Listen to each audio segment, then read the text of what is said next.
Welcome to the pretty Cotswold town of Painswick. Nestling quietly in the famous Cotswold Hills, surrounded by some of Gloucestershire's most delightful countryside, is the historic wool town of Painswick. Built of mellow Cotswold stone from the local quarry on Painswick Beacon, the town's many beautiful buildings can be seen as you wander around its quaint and narrow streets. New Street, constructed around 1428, when the wool and cloth trade was flourishing, contained the oldest building in England to hold a post office, which has now unfortunately recently closed, and Painswick's only example of a building with exposed timber framing. Bisley Street is the oldest street in Painswick, built in the early 14th century, and was once the main route from Gloucester to Bisley. 14th century houses in Bisley Street include two original donkey doors, wide enough for panniered donkeys who carried the wool from the numerous mills along the local valleys, one of which, the Little Fleece, is now a National Trust holiday cottage.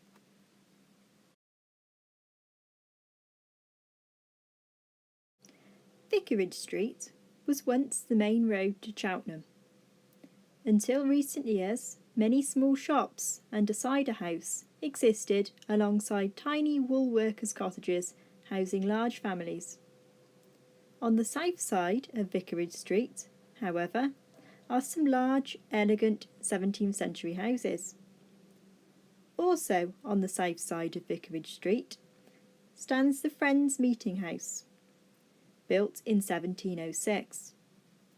A haven of tranquillity, it remains largely unchanged and is still a place of Quaker worship. The Quaker burial ground is a mile or so distant at Dell Farm. Quakers, having not been baptised, could not be buried in consecrated ground.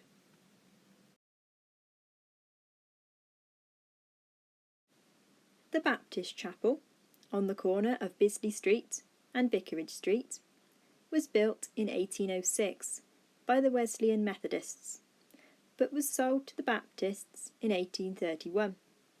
The premises are now used by an estate agent.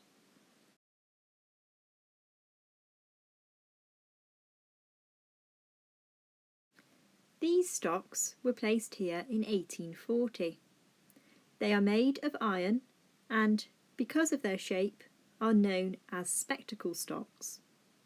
They are exceedingly rare, with only one other similar set known.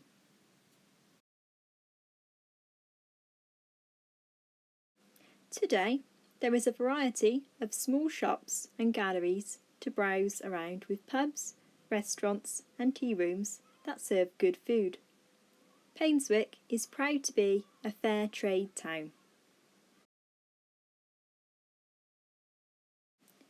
The Church of St Mary, built originally in Norman times, was extended around 1480 in the English Perpendicular style. The churchyard has 99 yew trees and unusual tabletop tombs. Folklore holds that the churchyard will never have more than 99 yew trees, and that should 100th grow, the devil would pull it out. On the first Sunday, following the 19th of September, there is an annual festival called Feast Sunday. 3 customs are historically held: feasting, drinking and disorderly conduct, clipping the church, and eating dog pie. The ceremony known as clipping the church involves mostly children, but also adults, who join hands, dance around and embrace St Mary's Parish Church.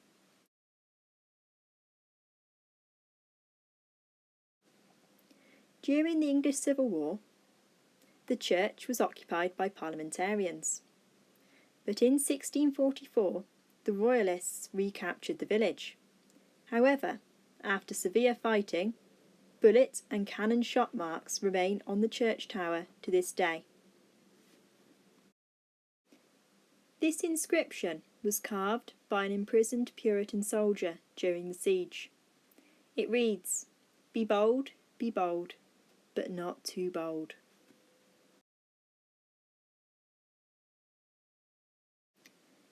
A bell ringer society was formed in 1686, and the ringers are still known as the Ancient Society of Painswick Youths. Before 1731, there were 8 bells, but the ring was augmented in 1732 and in 1819 by 4 further bells. In 1986, to celebrate the tercentenary of the society, a 13th bell was added and the clock face restored. In 1993, the addition of an extra treble bell, made possible by a generous donation, completed the present ring of 14 bells.